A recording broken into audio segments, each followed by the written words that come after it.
Bonjour à toutes et à tous. Aujourd'hui, on va voir le deuxième chapitre du module de la biophysique qui porte sur l'étude des interfaces solides-liquides. Lors de l'écoulement de l'eau et du miel, par exemple, on remarque que l'eau et le miel ne se comportent pas de la même façon. Pourquoi? Parce que l'eau a une viscosité inférieure de celle du miel. Alors, qu'est-ce que la viscosité? Lors de l'écoulement d'un fluide, l'eau par exemple, la distribution des vitesses n'est pas uniforme. Il en résulte un effort de cisaillement entre lames d'eau adjacentes. La force requise pour permettre à deux lames d'eau de glisser l'une sur l'autre est proportionnelle à la différence de leur vitesse respective dV. Donc ici, je vais considérer que l'eau se forme de plusieurs lames adjacentes. Donc si je prends deux lames adjacentes de l'eau, j'ai une lame supérieure avec une vitesse V et une lame inférieure avec une vitesse V plus dV. Donc, la lame la plus rapide, qui est la lame inférieure, va essayer d'entraîner avec elle la lame la plus lente, qui est la lame supérieure. Et inversement, la lame supérieure, qui est la lame la plus lente, va essayer de freiner la lame inférieure, qui est la lame la plus rapide.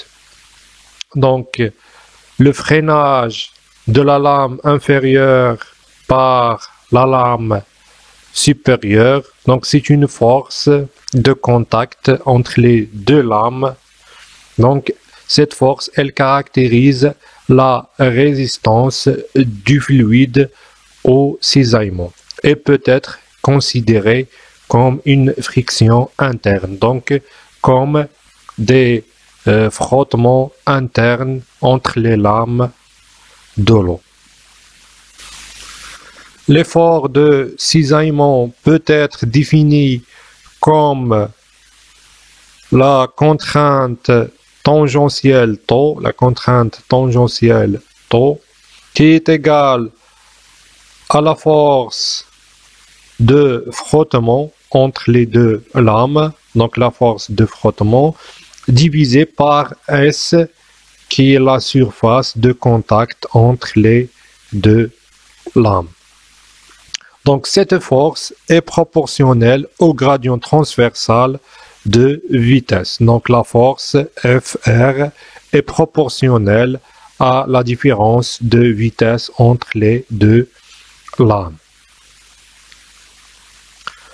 La viscosité dynamique notée état, qui s'exprime en newton fois seconde divisé par le mètre au carré, qui est égal au pascal fois seconde dans le système international, est ainsi définie comme la contrainte tangentielle tau qu'il faut appliquer pour maintenir un gradient de vitesse de 1 mètre par seconde, donc une différence de vitesse entre les deux lames de 1 mètre par seconde, donc le dV est égal à 1, donc 1 mètre par seconde, par 1 mètre perpendiculairement au plan de glissement. Donc 1 mètre, le dz est égal à 1 mètre, donc dz est égal à 1 mètre, donc 1 sur 1, donc ici la différence de vitesse est égale à 1 et le dz est égal à 1, donc dans ce cas, la viscosité dynamique état est égale à la contrainte tangentielle. Donc en pratique, pour mesurer la viscosité, on fait chuter une bille dans un fluide visqueux contenu dans une éprouvette graduée, donc une éprouvette graduée de diamètre très grand devant celui de la bille, donc le diamètre de l'éprouvette, elle doit être plus grand que le diamètre de l'habit. Si la viscosité est suffisante, l'habit atteint rapidement une vitesse dite limite de chute constante et cette vitesse est assez faible pour que la force de frottement soit décrite par la loi de Stokes. Donc F, c'est la force de frottement de l'habit par rapport au fluide est égale à 6 fois pi fois R qui est le rayon de l'habit fois la viscosité fois la vitesse limite de l'habit. Cette bille est soumise à deux autres forces, la force de son poids et la force de la poussée d'Archimède. Donc, comme on a vu, la bille est soumise à une force de frottement décrite par la loi de Stokes qui va entraîner la bille vers le haut, une force de la poussée d'Archimède qui va pousser la bille vers le haut et une force de poids de la bille qui va entraîner la bille vers le bas. Donc pour la force de frottement, on a vu que cette force est décrite par la loi de Stokes est égale à 6 fois pi fois R fois la viscosité fois la vitesse limite. Pour la force de la poussée d'Archimède, on sait que selon Newton, la force est égale à la masse fois l'accélération et selon Archimède, cette masse est la masse du volume de liquide déplacé par la bille. Ça veut dire quoi? Ça veut dire que avant que je mette la bille dans ce liquide, j'avais un volume par exemple ici. Le niveau du liquide était ici. Après, quand je vais mettre la bille dans le liquide, le niveau du liquide va être déplacé vers le haut. Donc, j'aurai un volume de déplacement du liquide causé par la bille. Donc, c'est la masse de ce volume qui va être considérée pour le calcul de la force. Et on sait aussi que la masse volumique d'un liquide est égale à sa masse divisée par son volume. Et aussi que le volume du liquide déplacé par la bille, donc ce volume, c'est le même que le volume de la bille. Donc le volume du liquide déplacé par la bille est égal au volume de la bille. Pour la force du poids de la bille est égale à la masse de la bille fois G qui est l'accélération. Donc, on sait aussi que la masse volumique de la bille est égale à la masse de la bille divisée par le volume de la bille. Et quand la vitesse limite de la bille, donc quand on va atteindre la vitesse limite de la bille, on va avoir F plus Fp est égal à Fg. Donc ces deux forces, donc Fp plus F est égal à Fg. Donc F est égal à Fg moins Fp.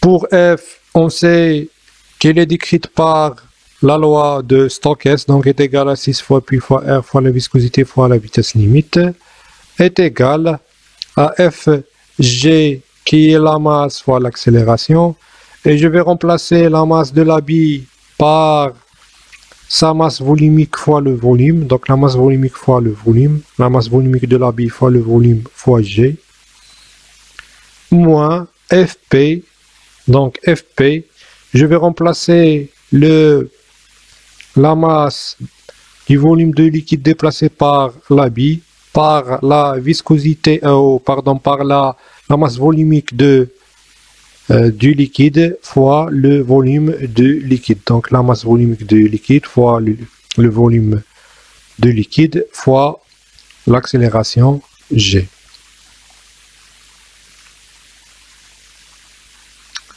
Donc, on sait aussi que le volume de liquide est égal au volume de l'habit. Donc, G fois le volume de l'habit est égal à la masse volumique de l'habit moins la masse volumique du liquide. Et le volume de l'habit, c'est le volume d'une sphère, donc qui est égal à 4 fois pi fois R, qui est le rayon de l'habit, à la puissance 3 divisé par 3, fois la masse volumique de l'habit, moins la masse volumique du liquide, fois G. Donc on déduit que état est égal à 2 fois R au carré, divisé par 9 fois la vitesse limite, fois la masse volumique de l'habit, moins la masse volumique du liquide, fois G. Donc G est égal à 9,8 mètres par seconde au carré.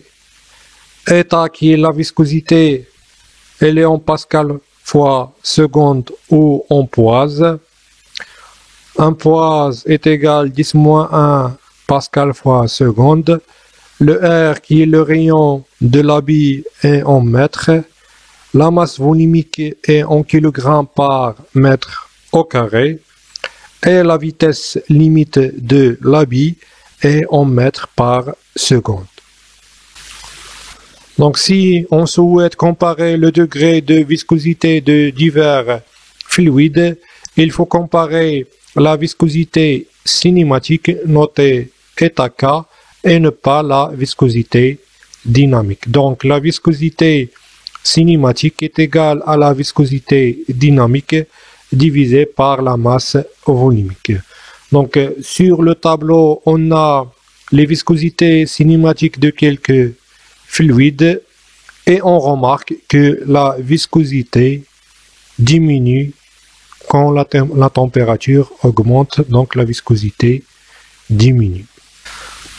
Pour répondre à cet exercice, on va utiliser la relation qu'on a déjà vue. Donc la viscosité est égale à 2 fois le rayon au carré de l'habit fois la masse volumique de l'habit moins la masse volumique du liquide fois l'accélération G divisé par 9 fois la vitesse limite de l'habit. Donc la viscosité de cette huile est égale à 2 fois le rayon de l'habit. Donc ici on a le diamètre de l'habit qui est égal à 4 mm. Donc le rayon est égal à 2 mm et je dois convertir les millimètres en mètres. Donc 2 10 à la puissance moins 3, le tout au carré, fois la masse volumique de l'habit qui est égale à 7,8. Et on sait que la masse volumique doit être exprimée en kilogrammes par mètre cube. Donc 7,8 grammes de l'habit à un volume de 1 cm3. Donc 7,8 grammes de cette bille à un volume de 1 mm. Donc 1 cm3 est égal à 1 mm. Donc 7,8 kg de la matière de l'habit à un volume de 1 litre. Et on sait que 1 mètre cube est égal à 1000 litres. Donc 1000 fois 7,8 divisé par 1. C'est la masse volumique de l'habit. Donc c'est 1000 fois 7,8 divisé par 1 est égal, donc la masse volumique de l'habit est égale à 7,8 10 à la puissance 3 kg par mètre cube.